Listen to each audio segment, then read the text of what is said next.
Hello, नमस्कार मित्रांनो. मी आज तुम्हाला एक व्हिडिओ शेअर करत आहे की कमोड भांडं कसं लावायचे त्याविषयी बोलणार आहे.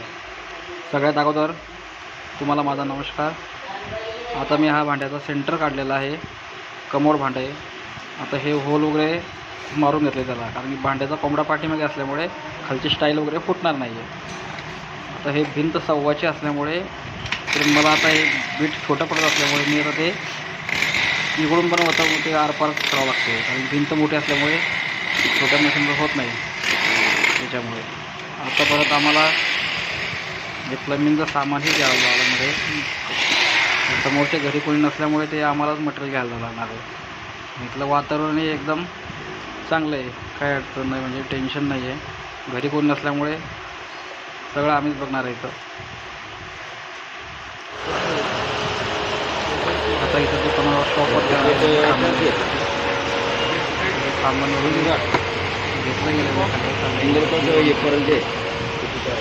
तेल बनवलं की बनवून परत साईटवर जावं लागेल.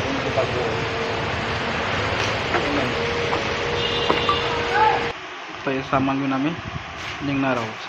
आता हे फिटिंग करून घेतली. आता अर्ध्यांची कनेक्शन वगैरेची फिटिंग आम्ही करून घेतली. पिचकारी वगैरे जोडायची, त्याला जेट स्प्रे, भांडं खाली कटिंग करून ती स्टाईल लावायची, इन्फो सेट वगैरे, पिचकारी वगैरे, हे भांडं वगैरे आम्ही सेट केलं आहे. फ्लश टाईम वगैरे लावले आहे. वरती परत गिजरही लावून घेतला आहे मी त्याला परत अगोदर. खाली स्टाईल कट करून सिमेंट वगैरे भरलेलं आहे त्याच्यात. बाकी हे बाजूला जे व्हाईट सिमेंट काढवलं आहे हे बाकी ह्याच्यात भरणार आहे. बाकी मित्रांनो, कसा वाटला तुम्हाला व्हिडिओ वगैरे, तसं कमेंटमध्ये एक वेळा नक्की कळवा.